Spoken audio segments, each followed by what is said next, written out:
The formula for change. Dr. Eleanor Frost did not believe in luck, or fate, or the inexplicably high regard society held for men who could barely pronounce stoichiometry, let alone grasp its application.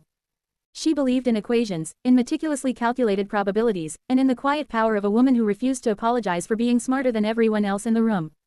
Eleanor stood in her cramped laboratory at Liddell Research Institute, a so-called state-of-the-art facility where the state was dilapidation and the art was making do.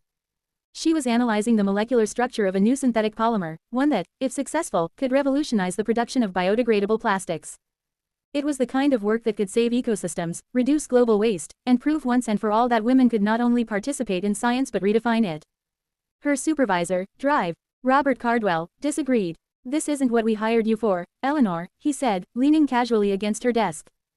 His cologne was overbearing, much like his opinions. "You're supposed to be assisting the team, not conducting rogue experiments."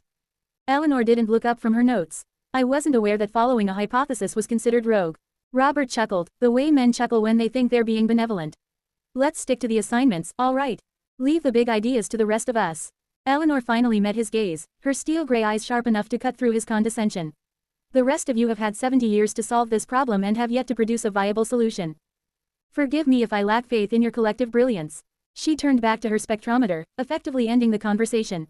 Robert huffed and left, but not before muttering something about uppity women under his breath.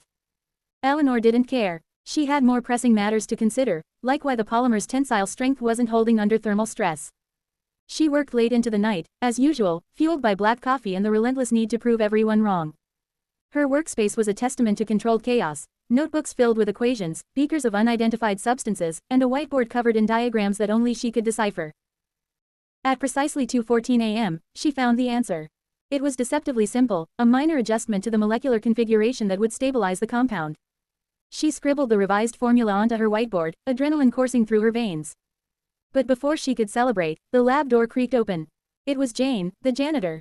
A middle-aged woman with kind eyes and a mop in hand, Jane had become an unlikely ally in Eleanor's nightly battles against scientific ignorance. "Still at it, Drive?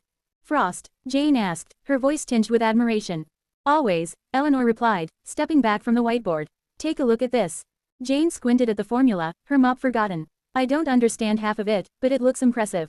"It is," Eleanor said, a rare smile tugging at her lips. "This could change everything." And it did. The following week, Eleanor presented her findings to the board of directors. Robert tried to undermine her at every turn, but the data was irrefutable. The polymer worked. Within months, it was being hailed as one of the most significant scientific breakthroughs of the decade. Eleanor became a household name, not because she sought fame, but because the world finally couldn't ignore her. Still, she remained the same. Unapologetic, brilliant, and utterly indifferent to the opinions of small-minded men. As she often said, science didn't care about gender. It cared about results.